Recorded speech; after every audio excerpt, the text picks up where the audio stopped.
अनंत चतुर्दशीला ठाणे महानगरपालिका क्षेत्रातील विसर्जन स्थळावरती एकूण 8,523 गणेश मूर्तींचं महानगरपालिकेच्या सुव्यवस्थित नियोजनामध्ये विसर्जन संपन्न झाले।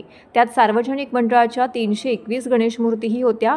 पर्यावरणाभिमुख गणेशोत्सवाची परंपरा यशस्वीपणे राबवणाऱ्या ठाणे महानगरपालिकेच्या वतीने निर्माण करण्यात आलेल्या कृत्रिम तलावामध्ये 3,994 तर विशेष टाकी व्यवस्थेत 621 गणेश मूर्तींचं भाविकांनी विसर्जन केले आहे। मुख्यमंत्री एकनाथ शिंदे यांनी शहरात वासुंदा तलाव, कोपरी येथील विसर्जन घाट आणि पारसिक विसर्जन घाट येथे भेट देऊन तिथे पुरवण्यात आलेल्या सर्व सोयीसुविधांचा आढावा घेतला। गणेश भक्तांशी या दरम्यान संवाद देखील साधला। यावेळी खासदार नरेश म्हस्के, महापालिका आयुक्त सौरभ राव, अतिरिक्त आयुक्त संदीप माळवी, अतिरिक्त आयुक्त प्रशांत रोडे, उपायुक्त मनीष जोशी, शंकर पाटोळे उपस्थित होते। दरम्यान महापालिकेने तयार केलेल्या विसर्जन व्यवस्थेला ठाणेकर नागरिकांनी दिलेल्या उदंड प्रतिसादाबद्दल महापालिका आयुक्त सौरभ राव यांनी सर्व गणेश भक्तांचे आभार मानले आहेत।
सॉरी भाई, मिस्टेक।